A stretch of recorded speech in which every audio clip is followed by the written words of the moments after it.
pagtaas ng krimen sa ating bansa. Although sinasabi ng pulis, mababa naman. Ganon din ang sabi ng Malacanang, bumababa ang krimen. Pero iba yung sinasabi ng tao sa labas. Di ba? Sa social media lang, makikita natin kung ano-ano mga klaseng krimen ang pinopost. At sinasabi ng publiko, parang hindi na sila ligtas na lumabas. Paano kaya ito masosolusyonan? Yung mga, sabi ko nga kanina, yung mga bugog na pulis, sa VACC, ano pong inaasahan po ninyo sa bagong PNP chief na si Major General Nick Torres? Alam mo, Rod, ang VACC is confident that the incoming Chief PNP General Torres will address all these problems, issues in terms of peace and order and public order, no? Okay. Ang ina-expect po ng VAC sa kanya, una, yung kamay na bakal, in addressing yung mga police scalawags, no? Susunod yung innovative, styles, techniques, yung out of the box, katulad ng quick response na nagawa na niya. Sa Quezon City. Rod, yung nakahook sa command center, may drone, aerial monitoring, quick response na instead of 5, ano yun ang media ni-record nila, naging 3 minutes quick response. No? Meaning, ang ina-expect namin sa kanya, yung mga out-of-the-box approach, katulad din po nung yung cybercrime na tumataas ngayon, dapat maaral niya yung ng husto. At alam ko naman, because of his academic record, track record, makakaya po niya to, no? Even yung mga electronic wallets na nakukonvert to cryptocurrencies, from cryptocurrencies na nagagamit, no, for money laundering. So dapat yung anti-cyber unit, palakasin po niya to, mag-download sila ng budget po dito, para dumami yung human resource doon at material resources, no? Yun ang ina-expect namin. At isa pa, yung susunod po, make a big difference sa PNP organization by pataasin niya yung approval rating ng PNP saka yung trust rating. Those things are so important, foremost, para in addressing yung peace and order. Saka yung sa law enforcement, dapat mag-aral pa. Do alam naman niya to kasi basically ang law enforcement is a function niya, is law, no, about sa batas. So he should lead the PNP by leadership by example, yung para magkaroon po siya ng moral ascendancy.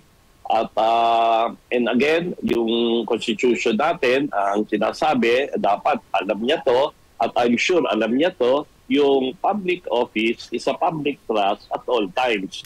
At tama. Yung at all times po, at ang kadikit po noon, yung command responsibility. You should be accountable for whatever ang no? Kaya Nick, ang bola nasa iyo. Itaas po nyo ang antas ng crime solution, anti-criminality initiatives, and yung certainty or reasonable conviction from the case solved, dapat lagi case closed. Yun mga elemento na ina-expect po natin. Saka dapat you should be God-fearing at hindi ka nagpapadikta. Ito, importante ito, sa kahit na sinong politiko. At i-observe mo rin po nga pala, bago ko makalimutan, yung Board of Selection ng PNP should be always respected, no? Kasi meron silang Board of Selection dyan for key positions, no? Starting from the regional directors, provincial directors, district directors, down to the chief of police and precincts, no? So dapat yun mga walang bata-bata system nga pala. So respeto lang yung board of, you won't go wrong, basta respeto lang yung board of selection at not by the dictates o lobby. No? Yung may mga, I'm sure maraming maglalabi sa kanya, mga politiko. Oo. And para walang hindi magkaroon ng demoralization, Rod. No? Oo. Opo.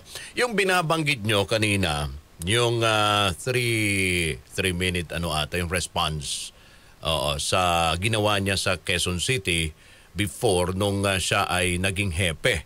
At ito'y in-implement din ata niya sa Davao. At up until now, ano pa rin ito ginagawa pa rin ang ganitong klaseng paraan o sistema sa pagbibigay ng solusyon ng krimen.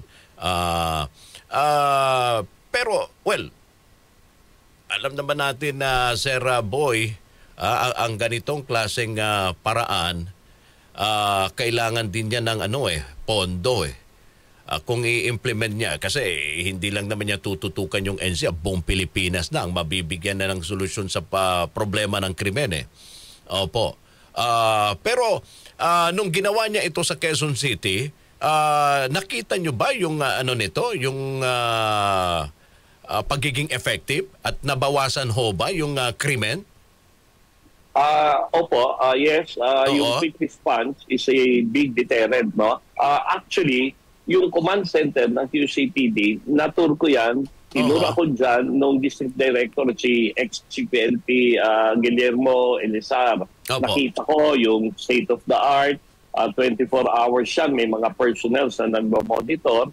So, going back to sa tanong mo, dapat ang national government should give additional funding to create more command centers that will hook sa different national capital districts. Kasi dapat hindi lang natatapos sa QCPD yan. Correct. Ang tawid niya sa eastern part, which is Marikina, Pasig, dapat real time na susundan nila, nababaktak pagtawid naman po sa Southern Police District, dapat may command center din sila. So yung lahat and so on and so forth, and it should be done nationwide, including yung mga geographically isolated places, yung mga medyo isolated places, saka ma-identify nila ano ba yung mga areas, distrito na crime-prone, crime-prone areas, yung crime against person, property, and yung index crime na tinatawag, gun index, focus crime, that should be really addressed by, again, funding. At again, kaya nga sinasabi ko, yung funds, intelligence funds, or to be downloaded sa mga key prone area, crime-prone areas. So, in short, in a nutshell, budget. Dagdagan kung kulang, pero presently, alam ko naman, malaki-laki rin ang budget niya, Rod? Opo. Pero ito ba, yung ginawa ni General Torres sa Quezon City, ang pondo ay galing sa national o ito ay in coordination with the LGU? Ang pondo ay nanggaling sa LGU? Ayun nga, ang understanding ko yan, galing yan sa local government unit. Ang mayor that time, I don't know kung si Herbert Bautista at ang mayor that time. A big part of the budget was downloaded ng LGU, Quezon City, sa command center. That includes yung mga tools like yung mga drone, yung mga, I don't know, kung mga non-uniform personnel ang na doon o mga uniform personnel. But ang ganda nun pag naitur ako ni General Elizam that time. So yun, pero dapat nga tama for local government unit should support. Kunyari yung Eastern Police District, yung mayor doon may extra pondo sila, dapat bigyan nila talaga ng funding for a successful successful campaign to address yung peace and order sa area nila. Kasi sila rin naman ang makikinabang dito, yung imahe ni Mayor, ni Governor, gaganda. Correct, oo. Kasi hindi naman magiging effective yung kampanya ng ating kapulisan kung wala yung kooperasyon ng bawat LGU. Napaka-important, 'di ba, Sir Boy? Oh, I fully agree on Oo. that, no? Katulad ng AKG, it is a special unit, yung anti-kidnapping group. Lately, because of yung mga high-profile cases, remember yung 14-year-old boy, student from Taguig, Oo. Pinutulan Dalire, and the Anson Ke kidnap for ransom case, no? Ang laki, talagang naging high-profile yan. Yun po ang sinasabi natin. Pero may mga naririnig ako na kulang ang funding ng AKG. Minsan sila na nag-aabono ng yung panggasolina nila. Paano na mga andarang sasakyan kung walang gasolina? Tama. Paano, or ano ba ang incentive? Ultimong, syempre, nasa field kayo for covert operation or wala naman kayo, from food to gasoline, yung mga dapat yung downloaded talaga ang funding kasi special unit nga itong AKG na to. Oo. At dapat yan ang buhusan. Saka again, balikan natin yung anti-cyber unit, a group, no? Yan, importante yan because of the advent ng modern technology, no? Baka mapag-iwanan po tayo. Katulad nga nun, yung electronic wallet, kino-convert sa sa cryptocurrencies to launder dirty money. Yun, dapat talagang mabuhusan po yun yung mga special units na to na to address yung new form of major crime, no? Na yun ang ginagamit, yung high technology rin. Kaya nga dapat tutukan katulad dito, how can you convict yung mga killers? Tinatanong ko lang, even sa pilar ng criminal justice system, yung all levels ng court that up to hanggang Supreme Court, paano nyo makukonvict sa kidnapping yung mga masterminds kung na-convert sa cryptocurrencies? Opo. Tapos walang bakas, walang footprints doon sa recipient ng ransom money kasi it's all numbers, account numbers, walang account name, saka pasalin-salin. Oo. So it is a big challenge. So again, they should, even yung all levels ng court, prosecutors, dapat it's about time na mag-aaral sila again on this specific new crime, no? By the use of cyberspace. Opo. Pero kahit mayroon tayong ganitong kadaming kagamitan, ka-high-tech, pero kung kulang pa rin yung tao natin sa labas, yun din ang ang panawagan ng yung police visibility din. 'Di ba? Kasi yung pinag-uusapan nga natin kanina tungkol sa ginawa ni General Torres sa Quezon City nung siya pa ay hepe noon, yung 3 minutong pagresponde, may coordination kaagad, di ba, doon sa kanila mga patrol pero kung kulang yung pulis, paano ka makakapag-responde din? Yan din ang isa sa mga problema. So, kayo ho ba ay may inaasahang magdagdag, 'di ba, ng police ng kapulisan para nang sa ganon mabawasan din yung ratio ng ating police sa pagbabantay ng bawat isa sa mga Pilipino. Yes, Rod. Ang alam ko, one policeman equivalent to 600 Filipinos. Naku, ang dami. Filipinos ang binabantayan. So, ang Congress, malaki ang pondo niyan. They can download sa PNP organization and even the executive, the Senate, pag yung mga unused budgets nila dyan, should be given. Kasi po, yung peace and order crime, it's also tantamount to other national issues, no? Nandiyan po yung infrastructure, nandiyan po yung food, no? Food security, education, Pag mataas po ang crime rate sa ating bansa, it is a direct blow sa ating future security, direct blow sa economy natin. Why economy? Katulad po, for example, yung tourism, yung magkakaroon ng capital flight, yung mga negosyante. So, bababa po ang income natin, no? At revenue. Katulad ng tourism po, it is a revenue generating agency. Katulad similar din sa peace and order, no? So, dapat na-address po yan for yung ma-secure po natin yung economic status. So, yun, it is about time na talagang bigyan nila ng malaking pondo for effective in addressing nga itong crime in peace and order, Rod. Opo. So, kailangan talaga yung suporta. Although yung iba sinasabi, ito ay isang reward. Ano pa man yung dahilan kung bakit itinalaga si General Torre bilang PNP chief, kung nakikita nila na kaya ni General Torre na mabigyan ng solusyon, dapat naka-back up din sila kung ano man yung kailangan ng kapulisan. Di ba, Sir Boy? Oo, tama po yun. Oo. And ang DACC naman is very confident that the new chief NP can address all this. No? Pinagdaanan din niya to.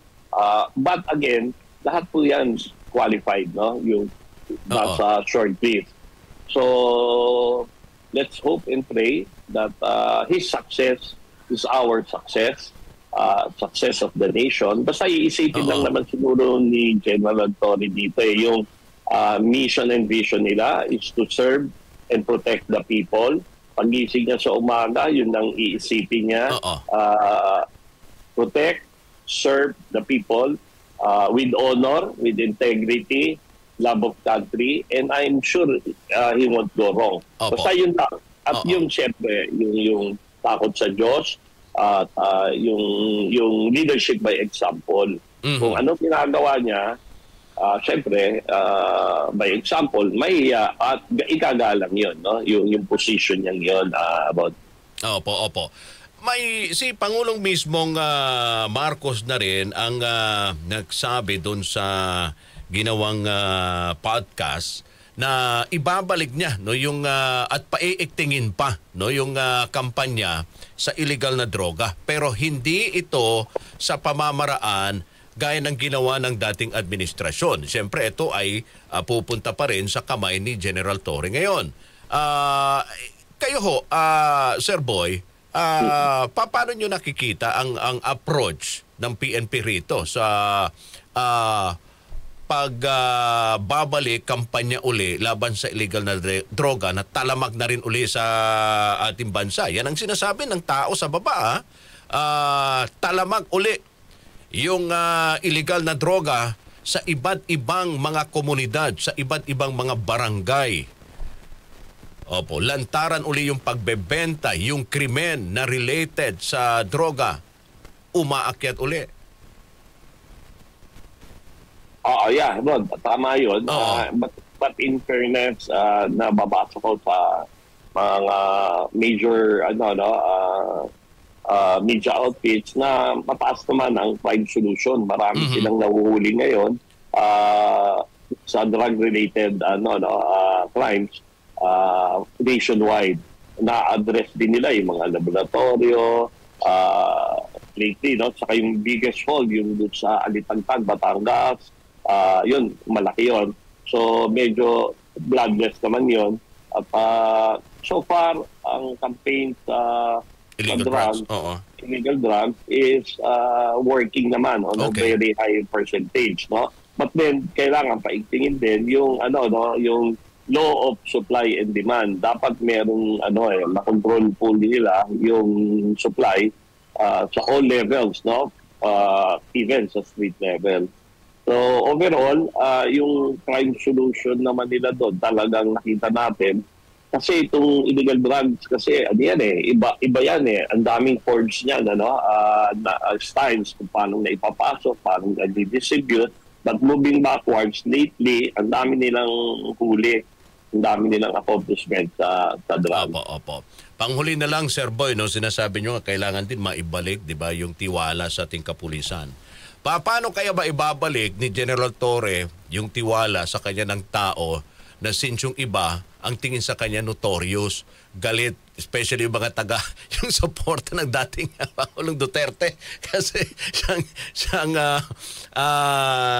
nag-serve ng warrant of arrest para madala doon at maaresto sa The Hague. Aaron, alam mo, political issue kasi yan. Political issue yan, yung mga, especially din sa mga vloggers. Pati nga ako, mayroong mga personal attack sa akin, na galit sila sa akin, binabash nila ako. Doon naglatag po ako ng mga qualifications for the incoming CPNP. Ang VACC, nag-aral po kami, in-assess namin, nag-summarize kami, nag-validate kami. Naglatag lang kami. Bilisan ko lang to, Rod. Yes. Yung mga unang linatag po namin is Sige. yung dapat matalino, may logical decision, and should make yung mga important decision outright, no? Tapos i-consider namin yung educational records, yung sa school, sa academy, yung dapat may alam nga sa batas. May yung law enforcement is primary function ng law enforcement yan. Kaya dapat may maalam, marunong siya or knowledgeable sa batas. At isa pa yung dapat hindi siya corrupt, applying nga yung provision ng Constitution that public office is a public trust at all times. Tapos God-fearing, no? At may takot sa Diyos, self-explanatory naman yan. Saka isa pang nalatag namin yung merong good track record, ang blemish, walang mansa. I'm not referring to Chief PNP Torre dito, no? Kasi ito before the appointment. At matapang, merong kamay na bakal, pero may respeto. At yung leadership by example, with integrity, honor, love of country. In short, yung may moral ascendancy. Sabi nga nung iba, bakit naman napakataas ng level ng qualification na siniset ng VACC? Sabi nga namin, parang pupunta ang mga kardinal sa conclave sa Vatican na boboto. Kailangan for good governance. Saka, yun. Tapos, ang ano namin talaga doon, internal cleansing of police scalawags. Yun ang madiin din namin noon na binabanggit ko. Yung trust rating dapat na doon sa incoming Chief PNP. So, lang, parang na-tailored fit lahat yung yung mga yung qualifications na hinihingi ng DACC. Kaya marami talagang nagalit sa akin, binabash nga ako, na bayarin daw ako, nagkaroon daw ako ng budget kay First Lady, gano'n. Well, pero wala naman. Sir Boy, wala naman kayong binanggit kung sino yung tinutukoy niyo. Wala po. Wala po ako, not even a name. Kasi sabi ko, lahat nga po yan, ang premise ko dyan, all of them are most qualified to be the next PNP. And again, it is a destiny talaga yan. Isa lang ang mai-elect na presidente ng bansa. Isa lang din ang magiging PNP. Isa lang din ang magiging Chief Justice. No? It's all about destiny. Now, it is a judgment call for the authority, the president to pick. Yeah. Saka, he will also be accountable just in case mag-fail si Chief PNP Torre. Kaya nga, yun eh. So, ang tingin siguro ni Presidente, si General Torre, is his first line of offense. And General Torre will be the last defense sa personal security niya, saka yung pagsulong niya ng peace and order, public order. Siguro yun ang mga malalaking timbang na nakita niya. Kasi yun nga, matapang at nare-respeto. No? Yan, yung mga sinabi kong yan, sigurado. Mababas na naman ako. Mamayang konti pero, yan. Sir, nung wala pang bagong PNP chief, Okay. Kayo ho ba, ang VACC, meron din kayo mga nilistang mga kandidato na po pwedeng maging PNP chief? At sa listahan ninyo, kasama ba doon si General Torre? Kung meron ho kayong ginawa. Basta, ang sabi nga namin, lahat sila qualified. Okay. So kung sino man ang shortlisted doon, ang papasok sa antas o sa level ng hinihingi namin. Kaya nga malinaw doon din. Yung isa nga, yung hindi yung traditional approach sa crime solution, sa peace and order. Kung hindi out of the box, na kailangan lalabas siya because yung pagbabago nga sa modern technology, yung mga organized crime group nagle-level up, gumagamit ng mga different styles, technology. Kaya nga sabi namin, dapat ang ine-expect po namin kay General Torre now is i-distribute nga niya again yung mga funds, mag-focus sa mga new crimes, index crime, yung mga cyber-related crimes. Saka, yun nga, basta yung may mga command centers, yung technology should be, iba. I-adapt niya, yakapin niya. But yung revamp sa hanay ng kapulisan, yan ba ay gusto nyo rin na gawin? Ayan, normal naman yan. It is a common practice. Pag may bagong si PNP, merong chain of may changes sa regional, provincial.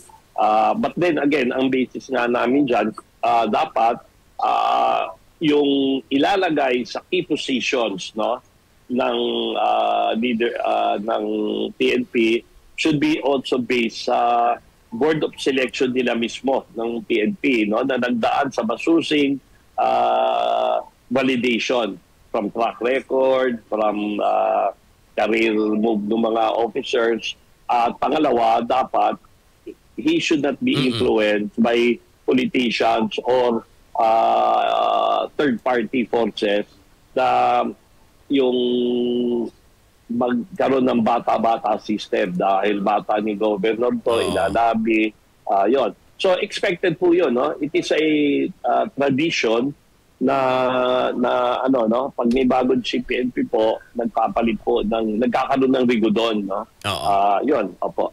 Alright. Sir Boy, maraming salamat sa inyong oras at panahon. Sige po, enjoy na po kayo dyan sa kape ninyo. Pasensya sa disturbo.